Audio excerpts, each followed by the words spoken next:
Hello and welcome to the MCQ lecture series. In my previous lecture, I have covered Malthusian theory of economic development. In segue of the same, here in this class as well, I am going to cover some of the important questions with respect to Malthusian theory. So this is the second session of the same. Let's get started. The first question is, according to the Malthusian theory, dash is the most important determinant of economic development. Most important determinant of economic development according to Malthus. Let us look at the underlying options. Option A is capital accumulation. Option B is technological knowledge. Option C is fertility of the soil. And last is none of the above. So here, according to the Malthusian theory, capital accumulation is the most important determinant of economic development. So hence option A, capital accumulation, is the correct answer to this question. The other two also hold certain importance with respect to determination of economic development, but here I am looking at the most important determinant, and it is capital accumulation amongst the three. So here capital accumulation, or option A, is the correct answer to this particular question.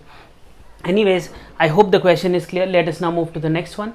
The next one is, the Malthusian theory suggests that the source of capital accumulation is dash.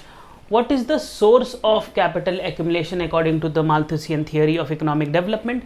Whether it is A, interest, whether it is B, profits, whether it is C, losses, or D, none of the above. So here again, according to the Malthusian theory, the source of capital accumulation is nothing but profits. So here option B, profits, is the correct answer to this particular question. I hope the question is clear. Source of capital accumulation according to the Malthusian theory is nothing but profits. I hope this is clear. Let us now move to the next one. The next one is, according to the Malthusian theory, there is general overproduction and glut of commodities in the market due to what?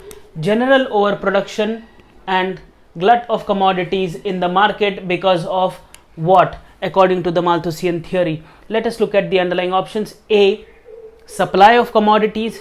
B, effective demand. C, supply of investment. Or D, none of the above. So there is general overproduction and glut of commodities in the market because of underconsumption or deficiency of effective demand. Here deficiency should be there, deficiency of effective demand. So he, that is Malthus, he is rejecting the idea of Say's law of market, which suggests that every supply creates its own demand. That means whenever you create certain goods and supply that in the market, it will automatically create its own demand and there will be no general overproduction according to Say's law of market.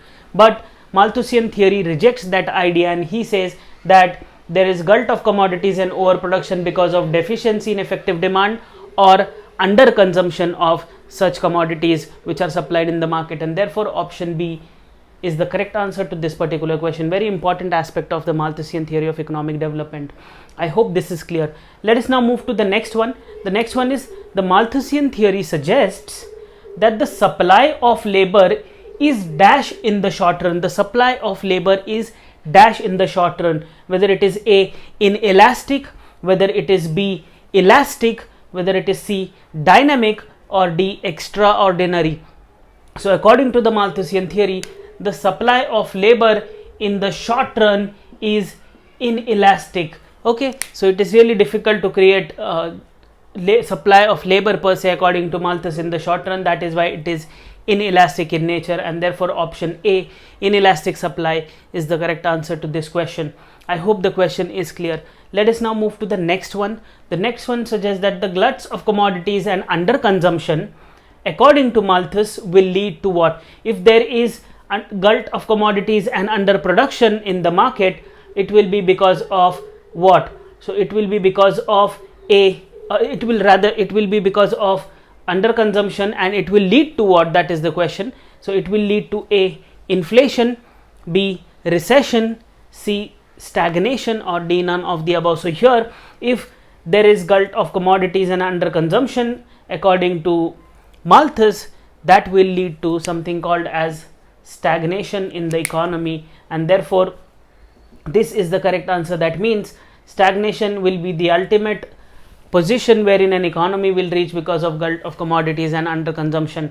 Okay, so I hope this question is pretty much clear. Let us now move to the next one. The next one suggests that the policy recommendations of Malthus for economic development. Let us look at the question. Dash are the policy recommendations made by Malthus for economic development. So what are the policy recommendations made by Malthus? Option A is balanced growth. Option B is raising effective demand, because we saw that if at all there is deficiency of effective demand, then it creates problems. So he suggested balanced growth, raising effective demand. Option C is both A and B, that means balanced growth and effective demand, or raising effective demand, and D is neither A nor B, that means both are incorrect, balanced growth and this. So here the policy recommendations made by Malthus for economic development suggest both these factors or both these ways, that means balanced growth as well as raising effective demand, and therefore option C, both A and B, is correct with respect to this question. The policy recommendations of balanced growth as well as raising effective demand were given by Malthus for economic development. I hope this question is clear. Let us now move to the next question. The measures suggested by Malthus for raising effective demand includes what? So what are the measures which can be undertaken so as to increase the effective demand according to Malthus? Let us look at the underlying options. A is equitable distribution of wealth and landed property. B is expansion of both internal as well as external trade. C is public works and public work schemes so as to remove the underlying unemployment in the economy, and D is all of the above. So here, what are the measures suggested by Malthus for raising effective demand? All these 3 points suggest the measures which can be undertaken by an economy to raise effective demand. That means public work schemes should be implemented to remove unemployment, expansion of both internal as well as external trade should be undertaken, as well as there should be an equitable distribution of wealth as well as landed property. So therefore option D, all of the above, is the correct answer to this question, which talks about the measures for raising effective demand according to the Malthusian theory of economic development. I hope this is clear. Let us now move to the next one. According to Malthus, dash factors leads to economic development of a country. What are the factors, or what kind of factors leads to economic development of a country? Whether they are A, economic factors only, B, non-economic factors only, C, both economic as well as non-economic factors, and then none of the above. So here we have seen that Malthus suggests that both economic as well as non-economic factors are important. Economic factors like capital accumulation, and non-economic factors like the constitution, education, habits, and all of these other things. So both economic as well as non-economic factors are important for a country to become a developed country. So therefore option C, both economic and non-economic factors, are true with respect to this question, which talks about the factors leading to economic development of a country according to Malthus. I hope the question is clear.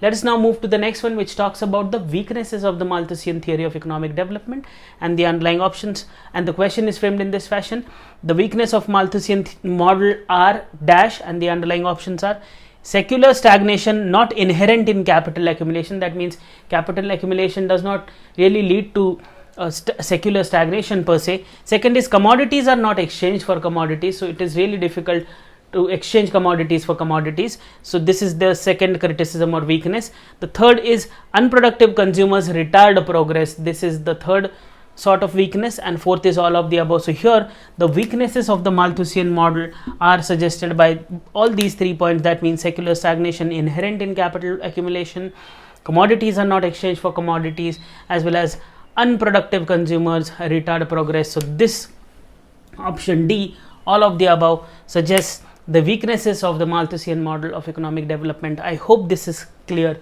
Let us now move to the last question with respect to the Malthusian theory of economic development.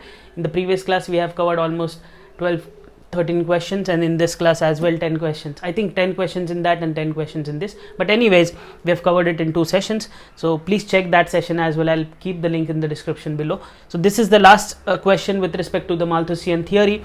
The question is: the ideas of Thomas Robert Malthus on economic development are found in his dash works published in the year 1820. In which works of Thomas Robert Malthus the idea of economic development was published or was written down? Whether it was A, Wealth of Nations, B. Principles of Political Economy, C. General Theory of Employment, or D. None of the above. So this book was published in the year 1820, and it was this book, The Principles of Political Economy, because option A, Wealth of Nations, was by Adam Smith, and this was in 1776, and then General Theory of Employment, Interest and Money by John Maynard Keynes in 1936. So therefore option B, Principles of Political Economy, published in 1820, is true with respect to the ideas of or the works of Thomas Robert Malthus, wherein he